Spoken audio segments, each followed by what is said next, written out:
आइए सुनते हैं आज की कहानी तेजू काका। सर्दियां चल रही थी और तेजू काका को मावे की बर्फी बनाकर खाने की इच्छा हो रही थी। तेजू काका ने सोचा कि मावा तो घर पर ही बनाऊंगा और उसके लिए तो दूध शुद्ध होना चाहिए और ऐसा दूध तो सिर्फ सोनपुर गांव में ही मिलेगा। तो तेजू काका ने अपने पड़ोसी नाटा नत्थू को आवाज लगाई। बोले, अरे ओ नाटा, इधर आ, मुझे मावे की बर्फी बनानी है, दूध लेने के लिए सोनपुर जाना है। नाटा नत्थू छोटे छोटे कदमों से दौड़ता हुआ आया और बोला, तेजू काका, दूध लेने के लिए सोनपुर जाने की क्या जरूरत है? हमारे यहाँ क्या दूध की कमी है?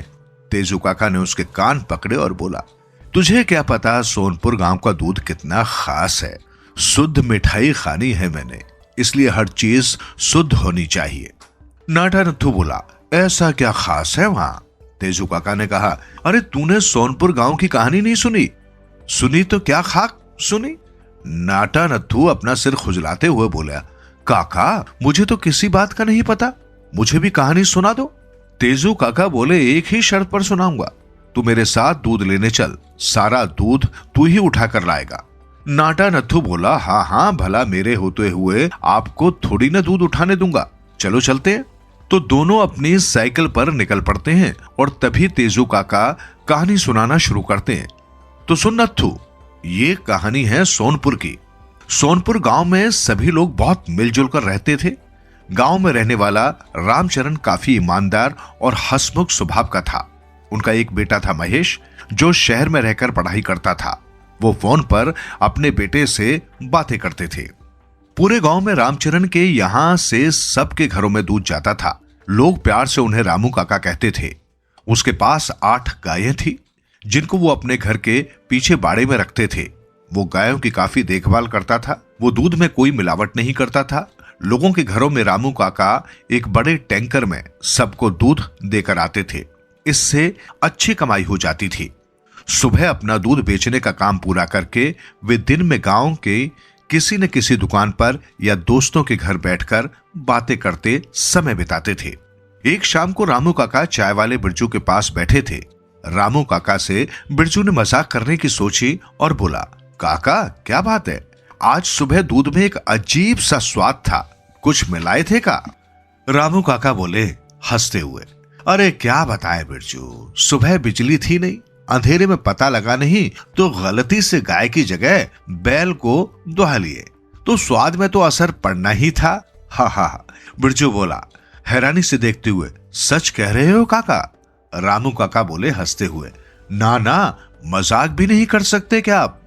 एक दिन गांव में कोई नया आदमी दूध का एक टैंकर लेकर आया और बोला, एकदम असली शुद्ध दूध, वो भी कम पैसों में, आइए और जल्दी ले जाइए।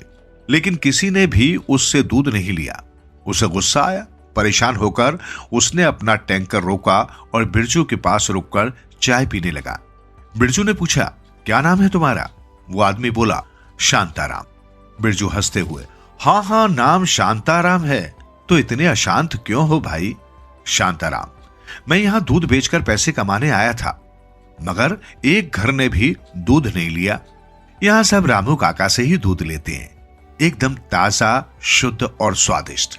यहां तुम्हारा काम नहीं बनेगा भाई, किसी और गांव में जाकर बेचो। शांताराम गुस्से में आकर वहां से अपना टैंकर लेकर चला जाता है। फिर वो 4 दिन तक लगातार दूध का टैंकर लेकर बेचने आता है, लेकिन कोई उससे दूध नहीं लेता और साथ के साथ घूमता हुआ वो रामू काका पर और उसके घर पर नजर रखता है। निराश होकर गुस्से से वापस लौट जाता है। 5वें दिन वो आधी रात में एक ट्रक लेकर गांव में आया। तब सारे लोग सो रहे थे। वो रामू काका के घर के पीछे बाड़े में गया और सारी गायों को ट्रक में डालकर चोरी करके गांव से बहुत दूर किसी जगह पर ले गया और रामू काका का टैंकर के शीशे तोड़कर टायर की हवा निकाल दी। सुबह होते ही रामू काका उठे और देखा कि गाय नहीं थी। तब वे परेशान होकर रोने लगे कि किसी ने मेरी गाय और टैंकर चोरी कर ली। सभी लोग इकट्ठा हो गए। यहां वहां खेतों में ढूंढा, मगर कुछ नहीं मिला। रामू काका मायूस होकर बैठ गए।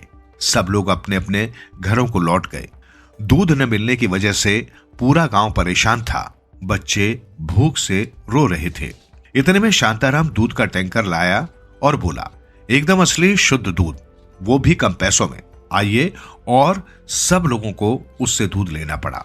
वो दूध में बहुत सारा पानी मिलाकर लाया था।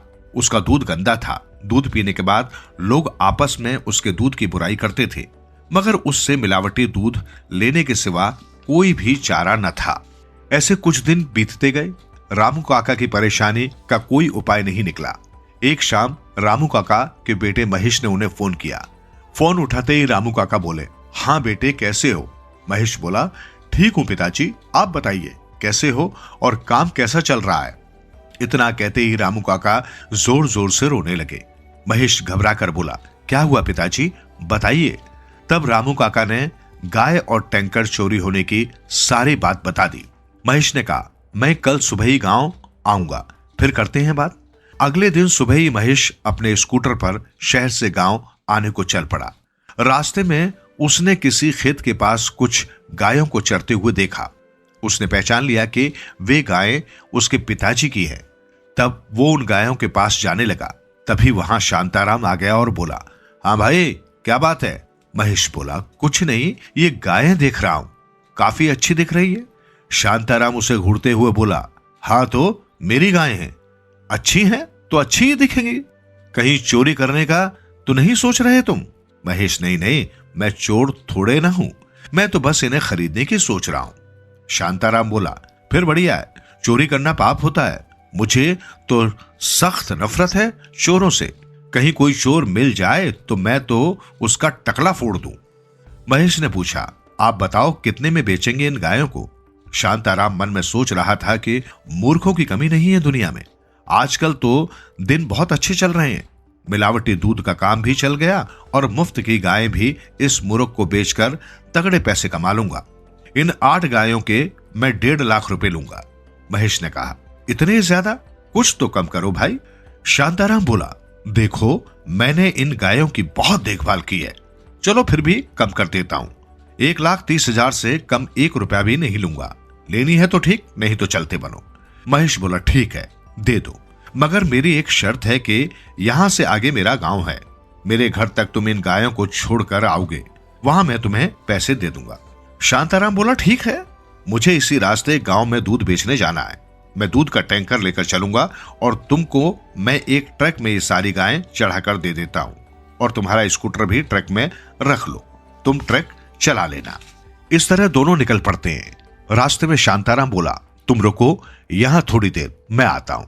वो टैंकर लेकर एक कच्चे रास्ते पर चला जाता है।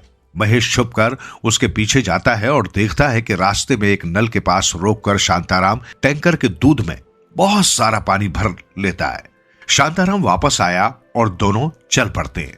सोनपुर गांव पहुंचकर शांताराम ने कहा, तुम कुछ देर रुको, मैं दूध बेचकर आता हूं।